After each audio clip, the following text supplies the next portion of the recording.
Bonjour, bienvenue sur la chaîne Rodam 3D. Aujourd'hui, mon nom est Rodrigue Amiot. Aujourd'hui, on fait un petit projet. Nous allons faire un support pour des douilles de clés à cliquet, donc un Ratchet pour les Québécois. Et ceci dans la lignée des designs entièrement paramétrables. Donc, on va faire un design comme ceci. Et si on va dans les paramètres ici, que l'on pourra modifier ici la grosseur de nos douilles. Et on a une décroissance ici qui est de 2 mm. Par contre, on va pouvoir modifier cette décroissance-là. Donc, je peux aller à 1.5 si on veut une décroissance un peu moins grande. Et comme vous pouvez voir, le support ici s'ajuste automatiquement. Donc, l'espacement entre les douilles. Donc, on a 3 paramètres de base ici. L'espacement entre les douilles, la décroissance des douilles. Donc, c'est certain qu'il y a certaines douilles qui ne fitteront pas parfait, mais ça va être bien correct pour ce qui est de notre projet, c'est-à-dire de pouvoir retenir nos douilles dans un tiroir sans qu'elles se promènent partout. Et la grosseur de la première douille en question. Donc, pour faire ce projet-là, on part comment? Donc, je vais partir à partir d'un paramètre, un projet complètement tout neuf. J'ai fait l'erreur ici de ne pas créer un component, quoique c'est une pièce unique, ce ne serait pas tellement grave, mais je vais quand même prendre la peine de créer un component ici, si jamais on crée quelque chose d'autre dans ce design pour qu'on puisse l'assembler. Je vais l'appeler tout simplement rack pour tout de suite. Et on va commencer notre projet. Donc l'idée ici, c'est que ce qui contrôle absolument tous les paramètres de ce design-là, c'est la grosseur de la première douille. Donc, c'est vraiment à partir de cette mesure-là qu'on va partir. Donc, si on part notre sketch ici, je vais partir mon sketch de devant, comme ça. Et je vais faire mon premier cercle. Pour tout de suite, je vais lui donner une mesure de 20 mm. D'accord? Je vais mettre une dimension ici, 20 mm. Donc là, l'idée, c'est de dériver tous les autres paramètres à partir de ce 20 mm. Donc, je vais faire un paquet de cercles. OK? Vraiment, pardon. Comme ça, c'est pas tellement grave. On va faire notre design à partir de 5. Donc ici, 1, 2, 3, 4, 5. Pour y en faire plus, vous allez voir qu'il y a quand même un peu de travail. Si vous en faites plus, il y a plus de travail. Donc ici, l'idée est de créer un facteur de décroissance et un espacement. Donc je vais aller tout de suite dans mes paramètres ici. Et je vais ajouter un paramètre user qu'on va appeler décroissance. Je mets pas de... Je mets pas d'accent ici parce que les accents sont pris en compte dans les recherches, ce qui est un peu plate. Donc la décroissance, on va y aller avec 1.5 mm, d'accord? Je me mets un autre user paramètre qui va être l'espacement. Et voilà. Et là, on va mettre ici 3 mm. Donc j'ai mes deux paramètres de base pour commencer à faire mes formules. Donc ici, ce que je vais faire, première chose, c'est que je vais ajouter la dimension de ce deuxième cercle-là. D'accord? Et sa dimension, dans le fond, va être, je vais cliquer sur le premier, donc il va référencer automatiquement la mesure du premier, moins la décroissance. Donc, je commence à taper DE et j'ai mon décroissance qui apparaît. Je fais Enter et on voit très bien ici que c'est 20 moins 1.5, c'est notre décroissance. Je vais faire ça sur tous les cercles. Donc, on vient ici et voilà. Ça ici, moins décroissance. Enter. Ça, c'est pas si pire, c'est pas trop long. Donc, toujours le cercle précédent. Moins la décroissance. Et voilà. Et le dernier ici, ça ici, moins la décroissance. Enter. Donc, tous mes cercles sont ici sur une décroissance de 1.5 mm. Maintenant, je vais commencer par faire une ligne. Donc, ça va être la ligne, la base de notre support. Je l'avais vraiment n'importe où. Vous montrer qu'on peut travailler de façon un peu aléatoire puis préciser après. Donc, cette ligne-là, je veux absolument qu'elle soit horizontale. Ensuite, je vais y créer une coïncidence par rapport au point d'origine. Donc, maintenant, elle est ancrée à l'origine. Et je vais créer une coïncidence pour tous les cercles sur cette ligne. Donc, le point au cercle, le point au cercle, le point au cercle, et voilà, comme ceci. Et voilà. Donc, mes cercles sont contraint ici. La seule chose qui est pas fixe, c'est la dimension.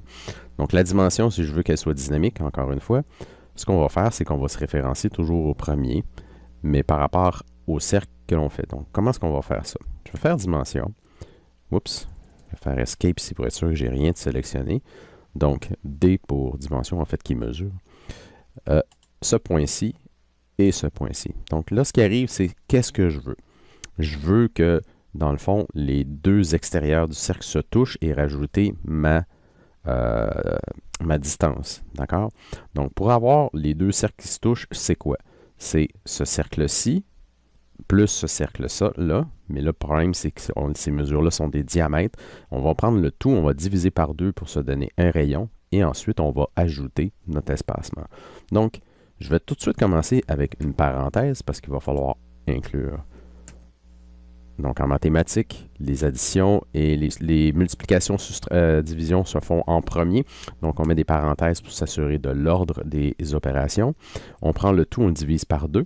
Je vais remettre le tout entre parenthèses aussi, juste pour être vraiment certain. Et je vais rajouter plus l'espacement. On avait fait notre espacement ici. Et voilà. Et maintenant, je fais entrer. Donc ici, on a notre espacement. Et je respecte toujours le rayon, donc les deux diamètres divisés par 2, pour être vraiment à partir de l'extérieur du cercle. Et je vais répéter ça pour tous les cercles. Donc, je le fais une deuxième fois. Le reste, je vais l'accélérer. Je dis, on ouvre la parenthèse, ce cercle-là, plus ce cercle-là. Ferme la parenthèse, divisé par 2. On remet le tout entre parenthèses. Et on va ajouter l'espacement, notre paramètre. Et voilà. Et on continue ça pour les autres.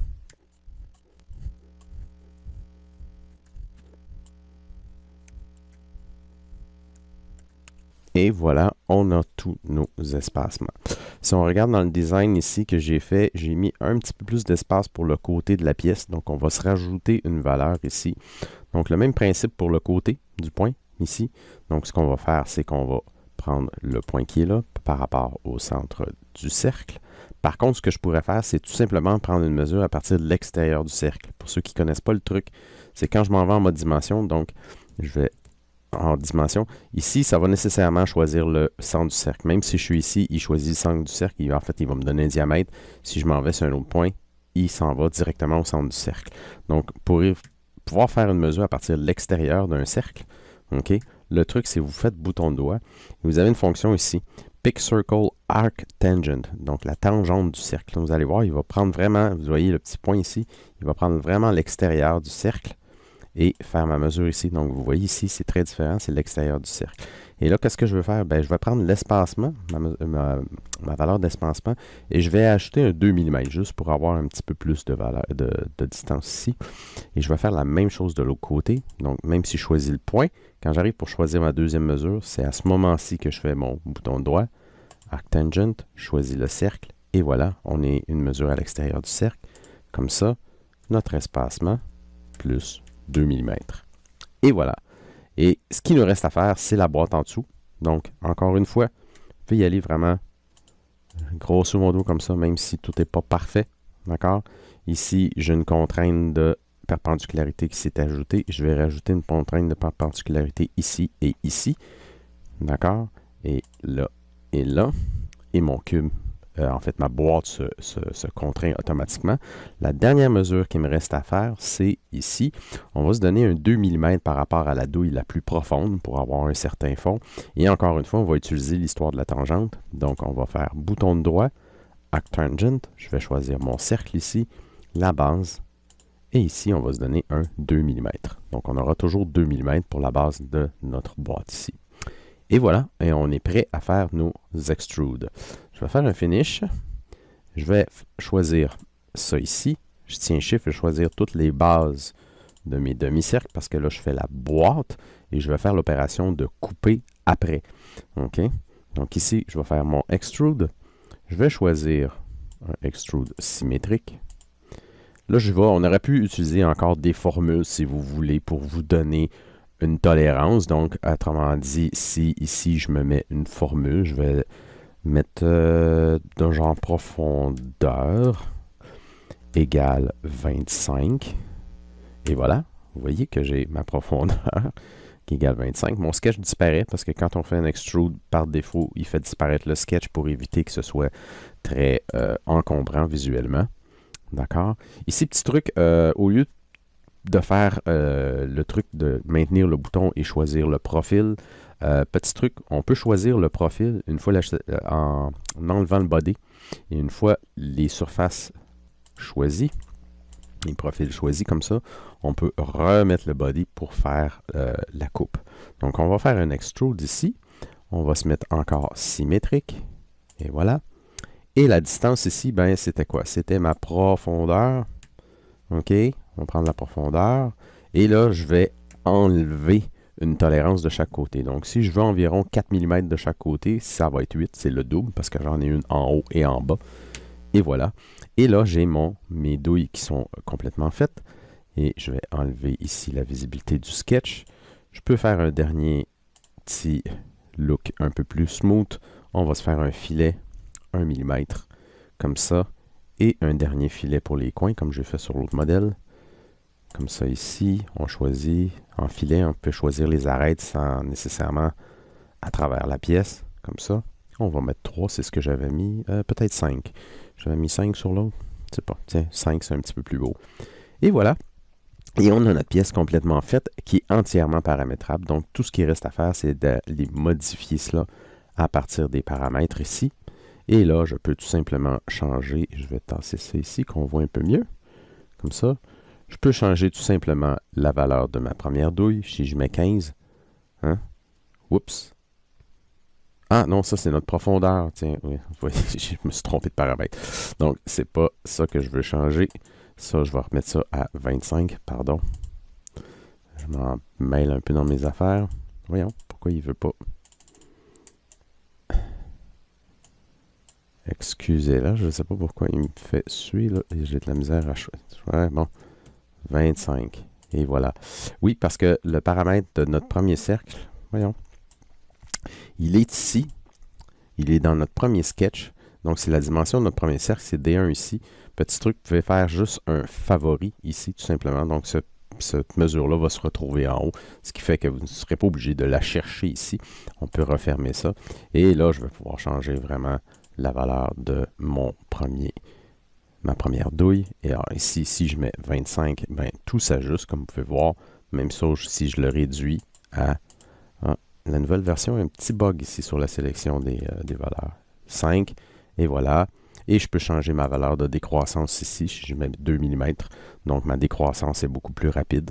Et je vais toujours maintenir mon pourtour ici de ma pièce. Même chose pour la profondeur. Donc, si vraiment ici, vous allez remarquer, je vais faire un inspect ici pour vous montrer.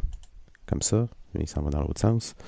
Donc, on voit très bien ici, au niveau de l'inspect, si je m'en viens dans les paramètres et que je change la valeur de ma première douille qui vient de bouger, qui est ici, 20. Et on voit que la profondeur de ma pièce ici s'ajuste. Donc, ça permet de faire quelque chose de très paramétrable, des petits blocs pour pouvoir tenir nos douilles de nos ratchets, les clés à cliquer.